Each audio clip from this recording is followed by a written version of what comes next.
Explore us. Time traveling through history, one era at a time. I'm Kate Armstrong.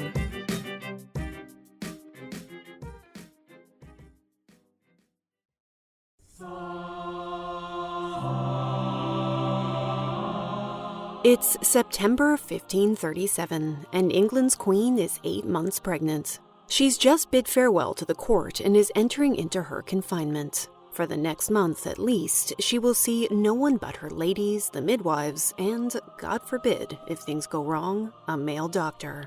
She watches from bed as her ladies' maids move quietly about her chamber, draping large tapestries over her windows and pulling heavy velvet curtains shut to block out all the light. She will wait in this womb-like space for the arrival of her baby. The room is quiet, but her anxious thoughts must be loud. After all, both of the king's first 2 wives suffered miscarriages and stillbirths. They fell from grace because they couldn't give Henry VIII a male heir. And now it's Jane Seymour's turn, and she knows how much is riding on the contents of her very pregnant belly. She rests a hand on the rounded swell of it and sends up a prayer to God to protect her on this perilous journey. Jane's queenship, her marriage, and her life are all at stake. Most Tudor women were pregnant several times during their lifetimes. That was the goal for most, and considered perhaps her most sacred duty, both in the eyes of God and her society at large. So much rode on her ability to have children, especially boy children, but it was a dangerous proposition, especially for one of England's queens. In this episode, we'll follow Jane as she tries to get pregnant, through her 9 months of pregnancy and into the birthing room. She'll be our guide through all things fertility-related for a woman in the Tudor age. We also have a special guest traveling with us, historian Elizabeth Norton, author of many books about the Tudor age. So, grab your pregnancy manual, your holy girdle, and call the midwife. Let's go traveling.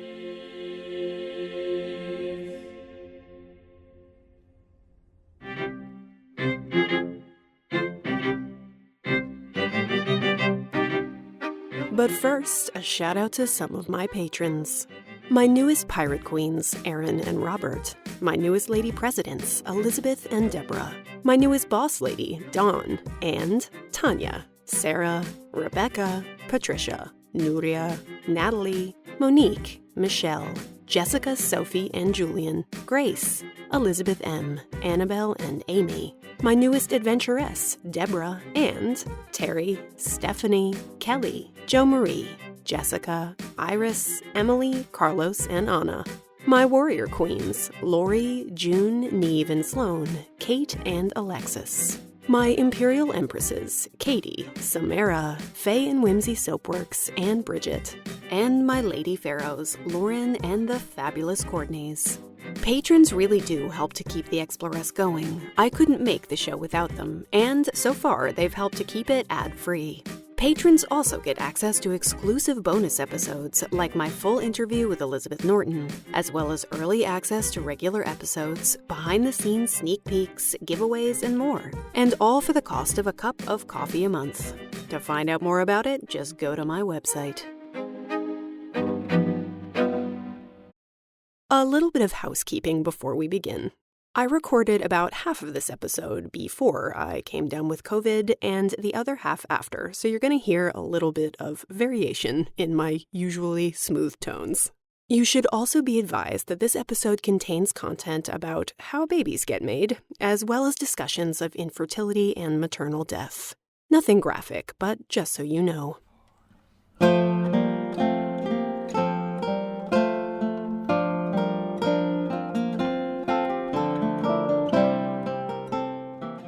Before we dive headfirst into all things Tudor childbearing, let's meet our queen. Jane Seymour has a reputation for being one of Henry VIII's more boring wives, but the story of how she comes into his orbit is anything but. She was a fixture at court for years before Henry started sending her hard eyes. She served as lady-in-waiting to both Catherine of Aragon and Anne Boleyn. Jane, a staunch Catholic, greatly respected Catherine, and she loved her daughter Mary. The two were only a few years apart in age. It saddened her to see those two ladies fall from grace, cast out by the man who was supposed to protect them. We don't exactly know what she thought about her replacement, Anne Boleyn. She wisely did her duty and kept her thoughts to herself. But we can assume she was skeptical, wary even. And what about Henry, the tempestuous King of England? What did she think of him? Now, that's a complicated question. Jane was born the seventh of 8 children to a courtier who served Henry VIII. With 3 older and rather dashing brothers, Jane was often overlooked by her family. Her education was indifferent. She wasn't a great reader and wasn't fluent in a multitude of languages. But she was good at domestic duties and sweet. She'd make some man a perfectly good wife someday. They managed to get her sent to court as a lady-in-waiting, where they hoped she would meet someone suitable, but they weren't fretting over it. Her dad wasn't hustling to get her a husband, is all I'm saying. No one, Jane included, dreamed that she would one day wed a king. Until her dad caused a bit of a salacious scandal by sleeping with his brother's wife. We think that may have inspired the Seymours to start pushing their daughter in Henry's direction. After all, he'd already left one wife for a lady-in-waiting. Why not encourage him to do it for another? It definitely wasn't love at first sight, no matter what Henry might try to tell you. Jane was blonde, fair, and perfectly nice-looking, but she wasn't considered particularly stunning. Eustace Chapuis, the Spanish ambassador, described Jane as of middle stature and no great beauty. Rude, Eustace! But in many ways, Jane was Henry's ideal woman. Submissive, docile, devoted. Especially after the firestorm that has been Anne Boleyn, whose passion, which he enjoyed so much during their courtship, turned out to be more than he bargained for in a wife. There was another issue on his mind in 1536, his succession. Anne had just had a miscarriage. It said she lost their son. And every Tudor man knows that women are to blame for miscarriages. God says so. Probably. Isn't that why he married Anne? To grow his family and assure his legacy? If she can't give him sons, then what was it all for? But Jane's family now, they're fertile. Her mother had 8 children, many of them boys. When Henry went on a hunting trip and paid a visit to Wolf Hall, Jane's home, he saw their bountiful domestic bliss for himself. Perhaps that's when he started to turn his eye to that sweet blonde lady's maid he'd seen at Anne's side. Jane, wasn't it? Quiet, sweet Jane, whose mother's womb had been so very fruitful.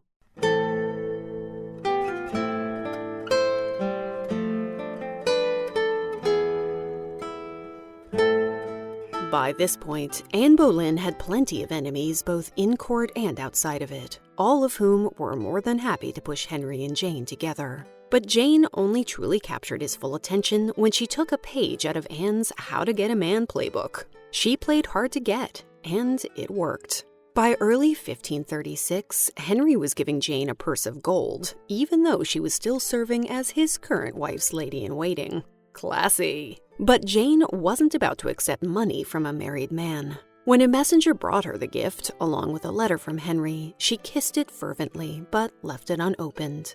Then she turned to the messenger and said, I am a prudent gentlewoman, of good and honorable family, a woman without reproach, who has no greater treasure in this world than my honor, which I would not harm for 1,000 deaths. She returned the money and asked that Henry save it for when she made a good marriage to, well, someone. Hint, hint.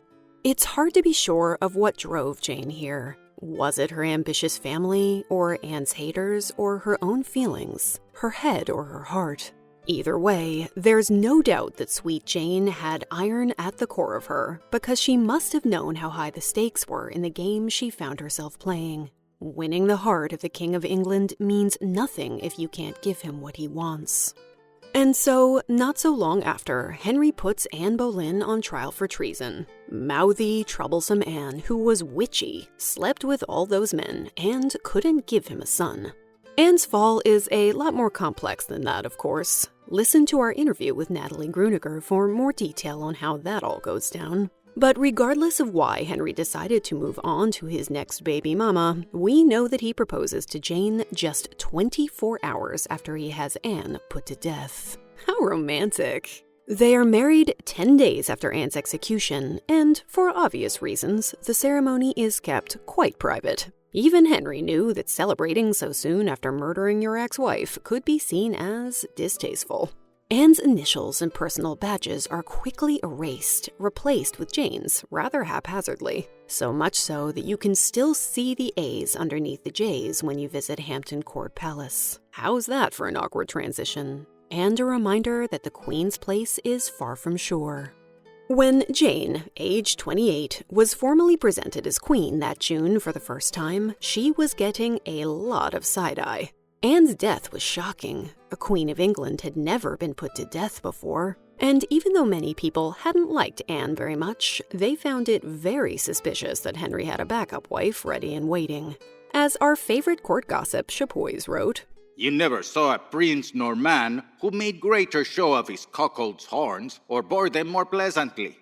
I leave you to imagine the case. Damn, Eustace.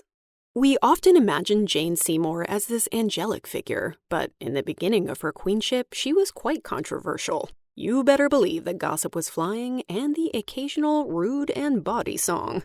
Henry actually wrote a letter to his new bride at this time, informing her that There is a ballad made lately of great derision against us, which if it go much abroad and is seen by you, I pray you to pay no manner of regard to it. I am not at present informed who is the setter forth of this malignant writing, but if he is found out, he shall be straitly punished for it. Ah, yes, behead some more people. That'll show him. In short, Henry's actions had been causing a great deal of whispering.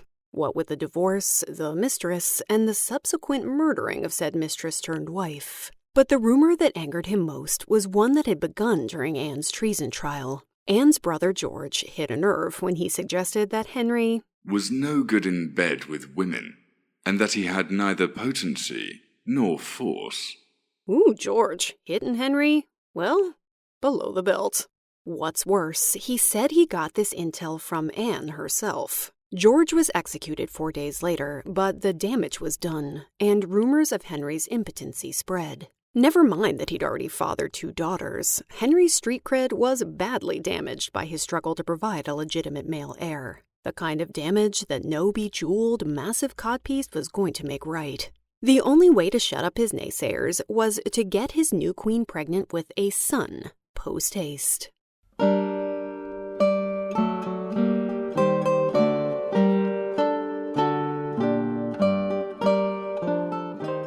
Bearing children is considered a womanly duty, especially for queens, as they're responsible for producing future heirs to the throne. But all Tudor wives are told that bearing children is their sacred duty. Here's Elizabeth. Most Tudor women were expected to become Tudor mothers, and multiple times. We have sort of 8, 9, 10 pregnancies is really not unusual because, birth control is fairly rudimentary in the period, and also because children die. So actually, if you want to ensure that you're going to have children who carry on your line into later generations, you need quite a lot of children to do that. But yeah, so pregnancy is a really big part of Tudor women's lives. Imagine then if you're having trouble conceiving, a stressful and upsetting prospect in any era. There are books of advice called Books of Secrets that a woman can turn to in such situations, full of advice and recipes a lady might try. Maybe Jane Seymour even tried a few, on the sly.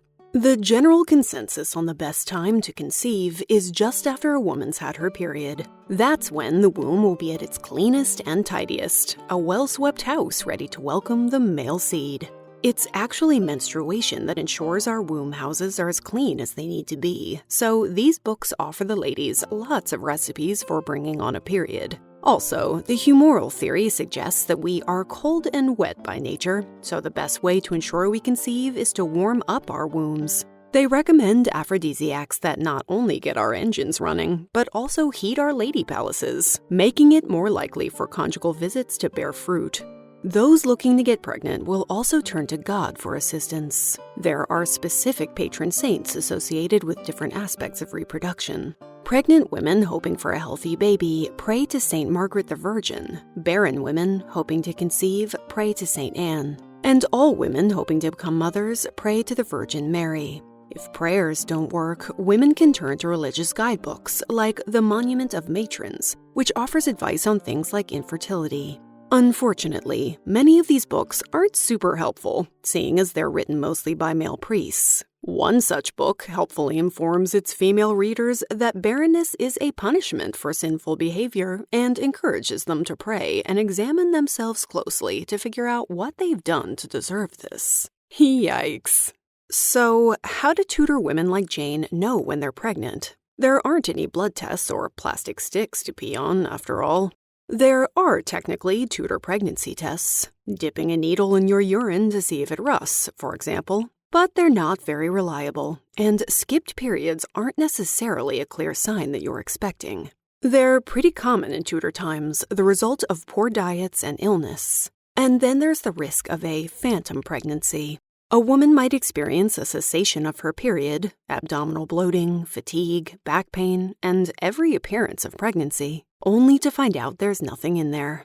Mary, Catherine of Aragon's daughter, will have at least one of these. Perhaps that's why, in the very early days of pregnancy, your average Tudor doesn't consider the life inside you a person. A baby doesn't receive its soul until 46 days in for a boy and 90 days in for a girl. How does someone stick such numbers on ensoulment? I have no idea, but this does mean that a girl baby spends nearly 3 months in utero before a Tudor considers her a whole being. Most pregnancies don't really become official until around the 5-month mark. This is when they first feel the baby moving around inside them, an experience referred to as the quickening. Before this point, Tudors don't consider abortion a bad thing because the pregnancy isn't really official until you can actually feel something in there. Royal pregnancy announcements are only made after the quickening has taken place because they have to be sure, given the huge national hopes pinned on the royal uterus. Hopes and, of course, much anxiety.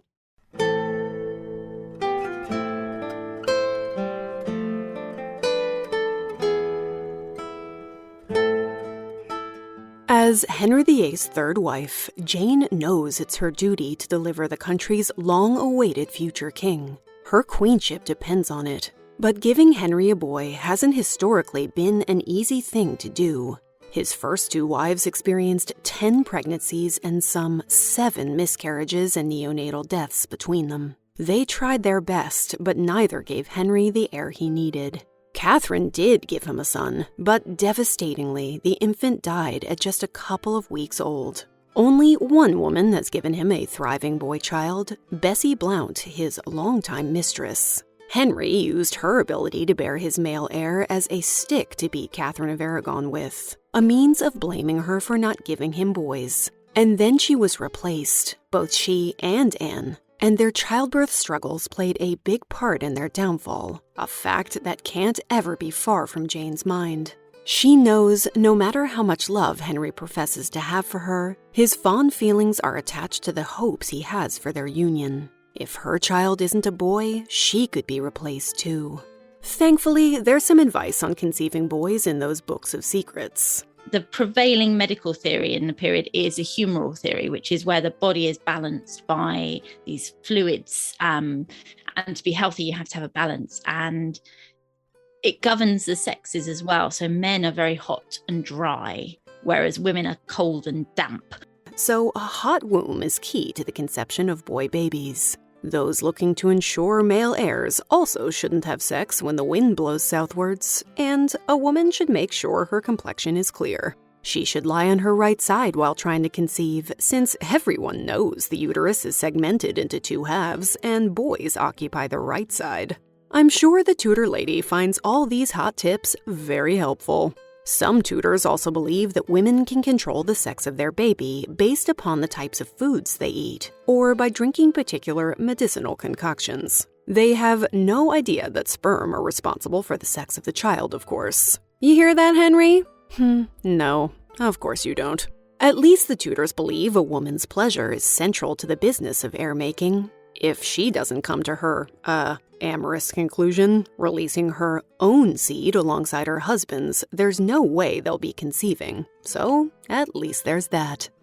All this advice makes it clear that having a daughter is considered a woman's failure. Lady, you clearly weren't trying hard enough. So the expectation, especially for royal women, is that a mother who gives birth to a daughter will have to start trying again right away for a son. After giving birth to her first child, a stillborn girl, Catherine of Aragon was pressured to get pregnant again as soon as possible. When at last she gave birth to Princess Mary, Henry celebrated the tender moment by remarking, "By God's grace, boys would follow." Bro, seriously? Boys aren't desired just because of sexism. It's also because Tudors believe that generally, the birth of the man is easier than the birth of the female. In other words, daughters aren't just failures, they are difficult failures. Try telling that to future Queens Mary and Elizabeth. Of course, it isn't only queens who hope to get speedily with child, whose lives depend on it. It's also a fervent wish for women who find themselves in the Tudor prison system. If an incarcerated woman can prove she is with child, she can plead the belly. No one's going to hang a woman with a child inside her. A pregnancy buys her time to receive, hopefully, a royal pardon. In 1579, a woman named Catherine Longley is brought into prison for supposedly stealing a woman's cassock and hat, and shortly afterwards pleads the belly. 3 other women join in on the fun too. It's 4 months before they're all tested, giving them plenty of time to become pregnant if they aren't already. In the mixed prisons of the day, trying for such a situation isn't all that tough a thing to do. Think what you want about how Jane Seymour rises to queenship. There's no doubt she's in a fraught and difficult situation, just like the queen before her. Lucky for Henry and for Jane, Jane is able to make good on her promises. As her motto, she takes on the phrase, bound to obey and serve. And she does serve. Before long, she is pregnant. In May of 1537, an ecstatic Henry officially announces that his wife is expecting. His subjects are all too happy to join in Henry's joy, and celebratory bonfires are lit around the country. Henry even supplies the people of London with hogsheads of wine so they can revel in the good news. And many people take to the streets to engage in public prayers and festivities. A toast to the royal baby and free drinks.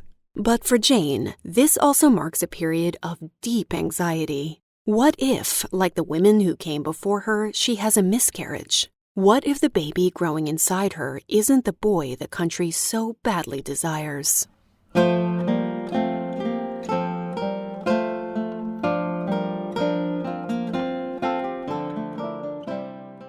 So, once a Tudor lady becomes pregnant, what's the prevailing wisdom on how to stay that way?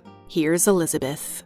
But once you're certain that you are pregnant, you have to start looking after yourself. We know from, for example, the letters of Catherine Parr that she knew about eating healthily and taking exercise to ensure that she's healthy in pregnancy. A lot of women, poorer women, will just continue to work until they give birth. Royal women and upper class women, they're a little bit more looked after.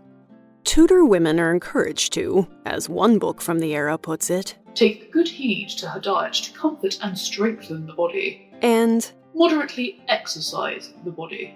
Many women's manuals and obstetrics textbooks include recipes for vaginal incense, herbal baths, potions and pessaries, pills or preparations wrapped in wool and inserted into one's, privy chamber. Because being pregnant isn't uncomfortable enough. Another Tudor text assures us that it shall also be very profitable for her to perfume the nether places with musk, amber, or Gallia muscata. All these fumes open the pores beneath and causeth nature to be freer in deliverance. But our bodies aren't just vessels. Our thoughts and emotions can influence the kind of person our baby will be. It can affect their looks, too. One source from the era tells a cautionary tale about a woman who looked at too much stimulating art while pregnant, and her baby came out covered in hair. Oh my. So we have to think carefully about what kinds of sights and sounds we expose ourselves to. No gazing at any particularly violent paintings or staring too long at Henry's giant codpiece. As Jane's belly grows and she comes closer to delivery, she enters a period of isolation, of confinement, in a ritual referred to as taking to her chamber. This lying-in period is pretty much exactly what it sounds like. a period when a woman lies down to rest, a state in which she will stay until the delivery. In the final month before she delivers, she stays confined to her chambers, surrounded by total secrecy. She isn't taking any chances with the health and safety of her child, and Henry isn't either. He actually declines to travel to York to preside over an annual council meeting, just so he can be near Jane in case she goes into labor early. The meeting is in September, and Jane won't give birth until October, but it's hard to be precise about due dates since they don't actually know how far along she is. What can we expect to find in Jane's birthing chamber? It's actually all laid out in the official rulebook of the royal household, including exact specifications for the acceptable number and colors of any cushions. This is quite an elaborate business. So let's turn this lavish bedroom into a fancy padded cell. It's a very sort of cloistered, quiet space. So all the walls are covered in hangings. The windows are covered in hangings as well because, they don't want too much light or heat in. There's one small window that is covered by a smaller hanging that you can take off if the Queen really wants some air and some light. But in general, it's not encouraged. It's dark, likely hot, and stuffy, and devoid of any wall hangings that include scary pictures. To avoid frightening the future fetus, obviously. This period of confinement usually lasts about a month, though of course most Tudor women don't have the luxury of lying around in such a manner. It's likely they'll be working right up until contractions start. All this elaborate preparation is meant to keep the expectant mother calm, rested, and healthy, but it doesn't sound like a very stimulating staycation. Good thing she's got her ladies with her. During confinement, men are not allowed to step foot in Jane's rooms. The space is now considered the royal birthing chamber, and childbirth is strictly a woman's domain. In very rare circumstances, a royal physician or a male surgeon might be permitted to enter the chamber to save a mother's life. But 9 times out of 10, men are simply not allowed. Jane's ladies take on all the vital roles, including the ones a man would usually do: butler, server, etc. This is one of the only spaces in Tudor England where women run the show, where women rule. One Dr. Vert, a male physician in Hamburg, learns this the hard way in 1552. When he poses as a woman in order to attend a patient in labor, and is burned at the stake for his trouble. Dr. Vert clearly forgot the old adage, what happens in the birthing chamber stays in the birthing chamber. Tudor women are quite secretive about childbirth and guard their knowledge about it zealously. Childbirth is a private women's business. Without many reliable medical texts, all the knowledge Tudors have about it come from women's past experiences. So women, and only women, are considered the experts. There are no female physicians yet, because of course there aren't. Female relatives or friends will often assist during labor, but the midwife is the one calling the shots.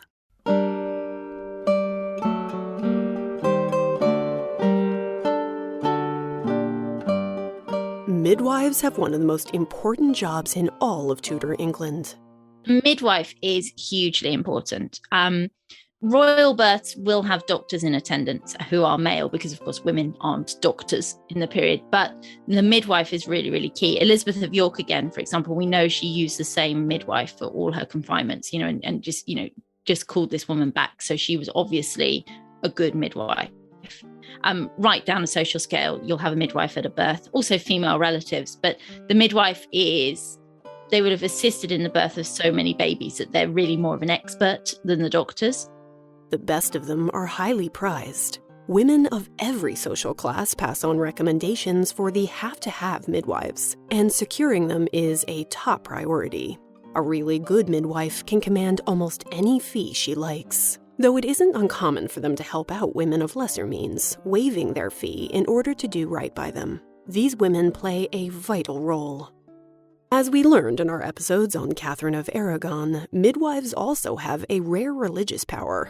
They're actually the only women who are authorized by the church to perform a sacrament. They can perform the sacrament of baptism. And so this is really, really key and really unusual because generally women are not allowed anywhere near the running of the church.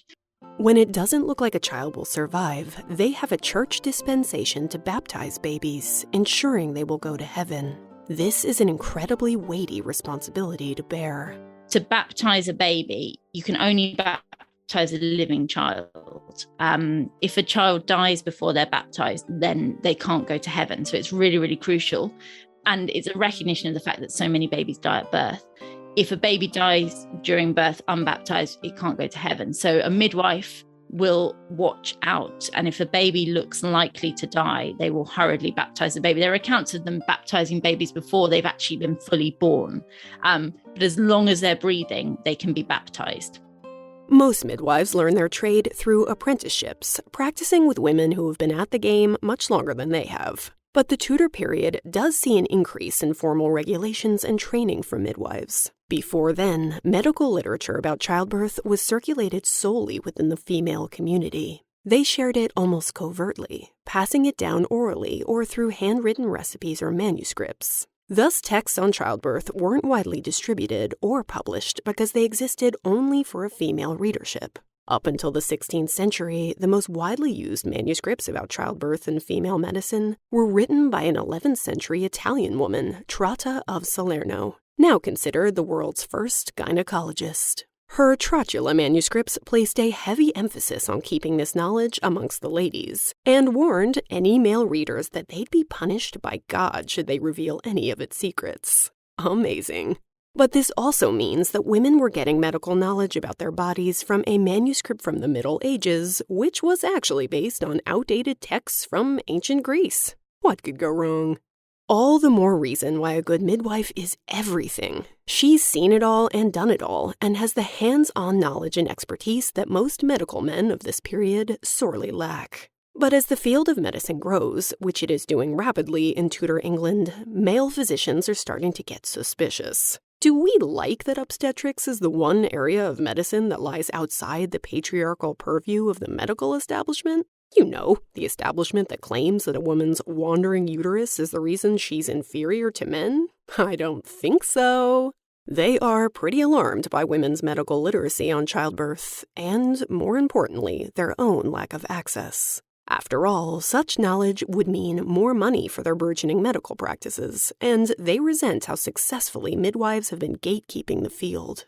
Thus, we see these men elbowing their way in, publishing a flurry of manuals about obstetrics. One of these is called The Birth of Mankind, a popular textbook published in English in 1545. It was written by men for women. In a lot of ways, it looked similar to a contemporary medical textbook. It contained descriptions of the amniotic sac and the placenta, facts about newborn conditions and treatments, and it had information about neonatal care like cutting the cord, bathing, and swaddling. The most mind-blowing thing about The Birth of Mankind, though, is the inclusion of anatomical diagrams called birth figures, which depict the positions of the fetus in the womb. The writer got most of his intel from older sources that go all the way back to Soranus in ancient Greece, but still, its publication gives midwives visual aids that they can consult during delivery. But reading The Birth of Mankind also means stomaching the heavy condescension of author Thomas Reynald. It's pretty clear that he thinks his knowledge of a woman's uterus makes him a greater authority than the midwives who actually deal with them daily. Some male authors acknowledge that midwives are the real experts on the subject, but far more actually warn female readers about the dangers of employing them. The author of the German text, Rose Garden for Pregnant Women and Midwives, writes, "The midwives, each and all who know so little of their call, that through neglect and oversight they destroy children far and wide, and work with such evil industry that they take life while doing their duty, and earn from this a handsome fee." He continues to insult the midwives, and in the next breath implores them to read his book, which he promises will tell them how to do their job right. A job he's never actually done himself. Thanks, buddy. In other words, Tudor doctors don't let complete ignorance of the female body stop them from trying to take over. They decide to respond to their lack of control over female medical knowledge by attempting to subvert it. They argue that female midwives aren't educated enough to deliver babies, and that their formal medical training should be the preferable standard. Of course, such establishments don't let women in, so tough luck there. They also claim that the only way for women and midwives to understand childbirth is by buying their books. Doctors mansplaining childbirth since forever. The takeaway is this. If you're going into labor in the Tudor period, a female midwife is who you want behind you. Women like these are the ones most likely to get you through this trial in one piece.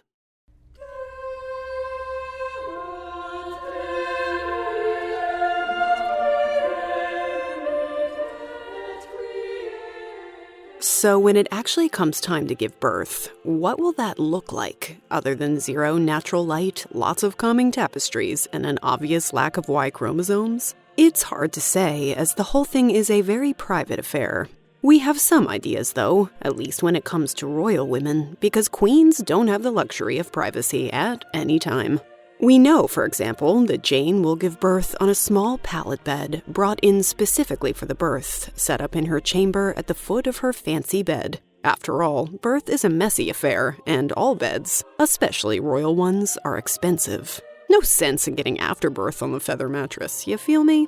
Jane will be cared for by several midwives. A royal physician will also be in attendance. Jane is the queen, after all. But he's really only there if something goes wrong. Jane's ladies won't take any chances, and they'll employ all sorts of techniques to make sure she delivers safely. For example, her ladies will remove all of her rings, buckles, and anything else that might constrain her. Her ladies won't be crossing their legs either. No one needs symbols of constraint and strangulation at a time such as this. They might also rub creams on her belly, infused with things like brandy and saffron, to help aid her contractions. There are likely to be other herbal remedies too, including everything from meadowsweet and almonds to eel liver and ants' eggs. Look, don't knock it till you've tried it.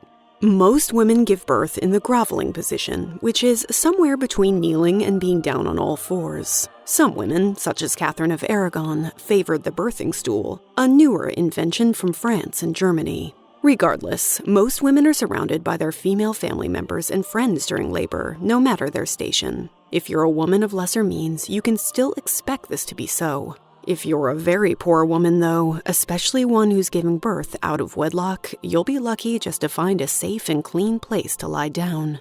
Religion also plays a big role in childbirth. This is one of the most dangerous moments in a Tudor woman's life, and one of the most painful. She's not really encouraged to take any painkillers. After all, doesn't Eve's questionable decision-making in the Garden of Eden mean that giving birth is supposed to hurt? Thus, most of the recipes and advice about ensuring a smooth delivery aren't about how to make it less painful, but how to ensure it's over with quickly. The quicker the labor, the less chance that something can go wrong. In the absence of pharmaceuticals, women resort to clutching holy relics and reciting prayers to manage their pain. Although I have to imagine that many women are straight up screaming their prayers as well. Given the dangers, it's no wonder Tudor women find comfort in religion. In Tudor times, around 1 in 3 women die during their childbearing years. So I always think it's a really telling statistic that of the 5 Tudor queens that actually give birth, 3 of them die in childbirth. Elizabeth of York, Jane Seymour, Catherine Parr. And they had the best medical care. So it's really, really dangerous. Let's do a little bit of myth-busting here, because this stat isn't quite as awful as it sounds. You have to consider how many times the average Tudor woman gives birth, and that not all of these deaths happen because of childbirth. We're looking at a maternal death rate of 1 to 3%, which, to be fair, isn't great, but isn't quite as high as modern period dramas would have us believe. But still, it's a real and present danger for all pregnant women. Dying in childbirth is common enough that many women actually write their wills before they give birth, just in case. And we're not just talking about less advantaged women here. Although noble women have richer diets and more adequate rest time, they are pretty much just as likely to experience complications during labor. Henry's own mother, Elizabeth of York, died from a postpartum infection just days after losing her baby daughter.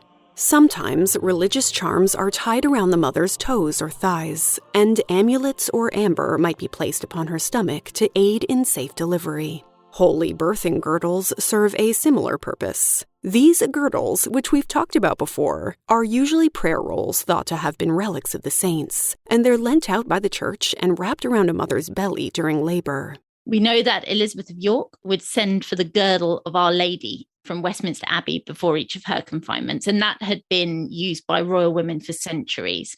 They're essentially long strips of parchment with drawings of the cross and handwritten invocations scrawled on them, to be read aloud by the midwife to invoke the protection of the saints. Of course, as we discovered in our episodes on religion with Catherine of Aragon, the religious rituals associated with childbirth look different after the Reformation, as a result of Henry ordering the destruction of all holy relics. This means that most Tudor women are no longer able to rely on religious talismans during birth, and they just have to hope that prayer alone is enough. All too often, though, babies don't survive. And when that happens, midwives will try to baptize the baby as quickly as possible. On very rare occasions, baptizing the child will require performing a cesarean section. C-sections are around at this time, but they are never used as a means of delivery. It's considered far too dangerous, and it's only permitted if the mother has already died. If this happens, a priest will be called in to certify that the mother has passed before a surgeon can attempt it. Women can't survive cesarean sections in the period, so they're only performed on women who've died during childbirth. And the point isn't really to save the baby's life, because actually they're really, really unlikely to survive. The point is to extract them while they're still breathing, so at least they can be baptized. So it's really, it's a kind of desperate attempt to save a baby's soul, if you like, a cesarean. And if they do survive, and in very, very, very rare cases, babies do survive cesarean sections in the period, then that's a bonus. But actually, what they want is to baptize them. After Queen Jane dies, some wild rumors will fly around about how she died of a botched C-section after begging the surgeon to perform it, but this just isn't true. The first documented attempt to perform a C-section on a living woman will be completed by an English doctor some 30 years after Jane delivers. The man will later be charged and found guilty of killing his patient, and cesareans will remain uncommon and risky until the late 19th century.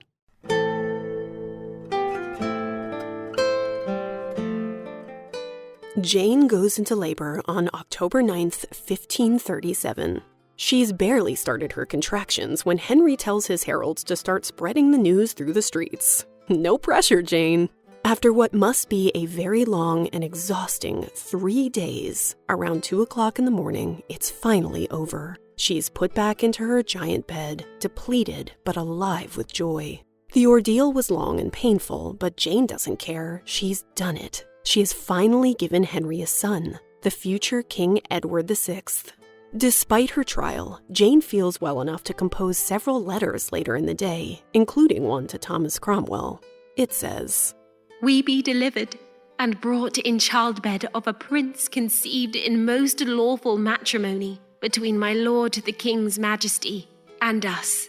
Several days later, baby Edward is christened at the palace by a jubilant Henry, who orders a 2,000-gun salute fired from the Tower of London. The entire country is exultant. Farmers' wives hang garlands above their doors in celebration. Torches are lit, banquets are held. This is a triumphant moment. One contemporary records Edward's birth as the most joyful news that has come to England these many years. So, is Jane planning on breastfeeding? She's a queen, so definitely not. That's not to say that Tudors don't see the merit in it. As in most eras, the issue of whether or not a woman does this is a matter around which much debate and judgment swirls. Yeah, so upper class women don't breastfeed their own babies. It's almost unheard of. Occasionally they do. The Countess of Lincoln in the early Stuart period, but she was a Tudor mother herself. She writes a treatise on why upper class women should breastfeed. And it is a bit of a debate. Erasmus, Thomas More, they dive into the debate earlier in the 16th century and sort of, say you should breastfeed your babies. But in general, upper class women don't. Most Tudor writers say that it's a mother's duty to do it instead of handing her baby off to someone else. The activity bonds them. Tudor lady Elizabeth Clinton agrees, though she must admit that it is troublesome, that it is noisome to one's clothes, that it makes one look old. Most women breastfeed their own babies. I mean, the milk is freely available, and for working women, it makes no sense to give their babies to someone else for nursing. But most upper-class women, and our queen, choose to employ a wet nurse. After all, it's their duty to make as many heirs as possible, and Tudor women do know that breastfeeding themselves can delay this process. It's also, some whisper behind their hands, bad for one's figure. So the Queen doesn't do the day-to-day care, or the noblewoman, but the baby is around during the early weeks. So, they have access to their child until the Queen is churched. The baby isn't taken away. So, I think we can assume that they're spending time with their baby. And it's probably the main opportunity they have to spend long periods of time with the child while they're an infant, because actually royal babies particularly aren't raised at court, and upper-class babies are also raised apart from their parents. Jane, as the Queen, will have a small army of nursery attendants to look after baby Edward, but the wet nurse might just be the best paid and the most influential of all. Here's Elizabeth. Yeah, so wet nurses are hugely important. So a lot of time and effort goes into selecting them. You obviously need a woman who is a mother, because obviously they need to be breastfeeding. So you will look at their infant to make sure that they seem healthy. You'll look at their older children as well, just to make sure that they're healthy children. But this isn't just about finding someone healthy. Tudors believe that the woman's character is also an important consideration, as her temperament, attributes, and even her virtues travel via her breast milk right into the child she's nourishing. So you wanted a virtuous woman, an upstanding woman. For the royal babies, they choose gentle women. So they'll tend to be women who live locally. They're quite high status. So gentle women are, the wives of knights or esquires. They're not peasants. They're above that. They're the level that can come to court. Jane's wet nurse will have to leave her family, including her children, who will be given to their own wet nurse to nurse the Queen's baby. This is an honor, to be sure, but it comes at a cost. Still, that woman often goes on to have a huge amount of influence on the royal child. She serves as a kind of mother figure and is often a more constant presence in their lives than anyone else. Well, first of all, Henry VIII personally invited his wet nurse to his coronation. So he's 17 years old, so he hasn't needed a wet nurse for a very, very long time. But he personally invited her to the coronation and also paid for her to have a new dress for the occasion. So I always think that's quite a nice anecdote, but it shows how important a wet nurse could become to their charge. That said, queens usually do spend the first few weeks after birth with their baby. This is called the lying-in period. Essentially, it's the Tudor equivalent of maternity leave. New mothers are expected to lie in bed for a period of 15 to 60 days, as they believe a woman's body needs time to physically recover and cleanse itself after labor. During this time, the mother is discouraged from getting up and walking around, and she might spend 2 weeks on her back before even sitting up. This lack of movement and blood flow, though, can have perilous side effects. Some women die from postpartum complications such as blood clots and pulmonary embolisms. At least the ladies are excused from their normal domestic duties. Husbands or other family members are expected to take charge of cooking and cleaning, and horizontal tennis time will not be on the menu. A lot of working-class women aren't always able to partake in a particularly lengthy lying-in period, as they usually have to return to work. But most Tudors believe that at least some recovery is necessary. After all, as one contemporary put it, "The mother at that time, by reason of her travail and delivery, is weak, and not in case to have her head much troubled with many cares." This stays the case until she's ready for the ritual churching ceremony, at which point she can resume her household duties. Beyond marking the conclusion of the lying-in period, the churching ceremony celebrates and confirms a woman's status as a new mother. It also allows her to be officially welcomed back into society. When England was still a Catholic nation, churching began as a process of purification. Women who had just given birth were seen as unclean, ritually speaking, and were not allowed to attend Mass until they had undergone the ceremony. The priest would meet her outside the church, sprinkle her with holy water to cleanse her, and then formally welcome her back inside to be blessed. After the Reformation, churching still exists, but it's more of a thanksgiving for the survival of the mother than a cleansing, and it's a recognition of the pain she endured. She's given a place of honor in the pew closest to the altar. This all sounds lovely until you realize that the ceremony isn't free. Women have to pay the church for it.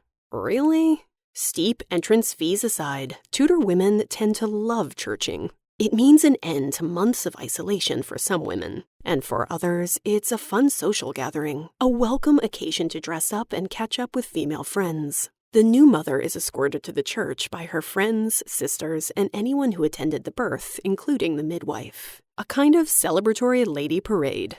After the ceremony, there's usually a party, which many men refer to as gossip's feasts. Sign me up.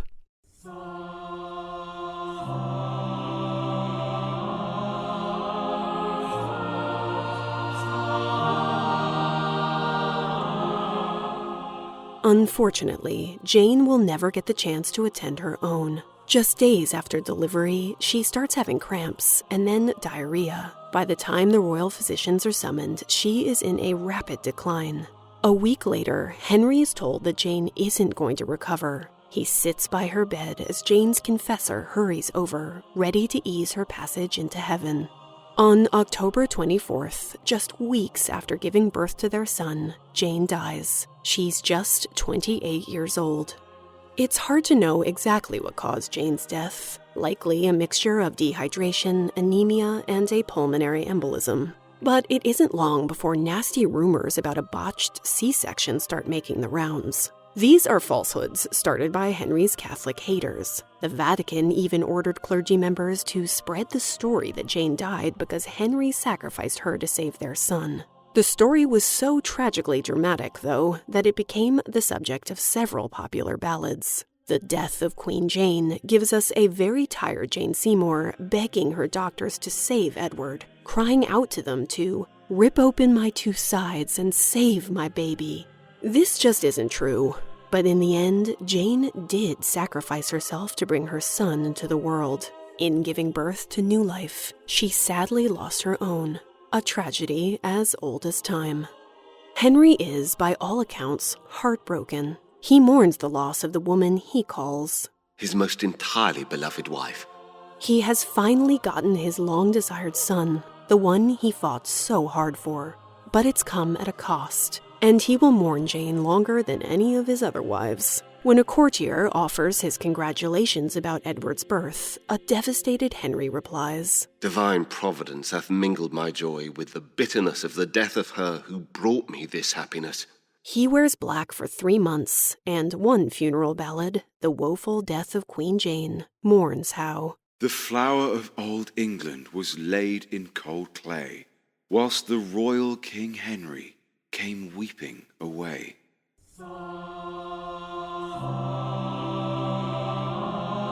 Jane Seymour will be the last Tudor queen to successfully give birth to a future king, and her son Edward will assume the throne at just 9 years old, only to die from tuberculosis 6 years later. Jane is also the only one of Henry VI's wives to receive a proper conventional funeral befitting her status as queen.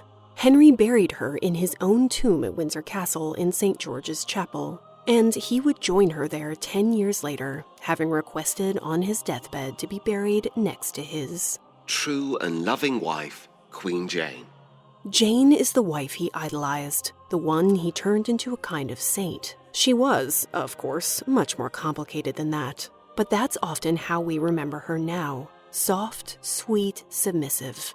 But like the two queens that came before her, like so many of the women of Tudor England, she had a deep courage and strength as well. Until next time.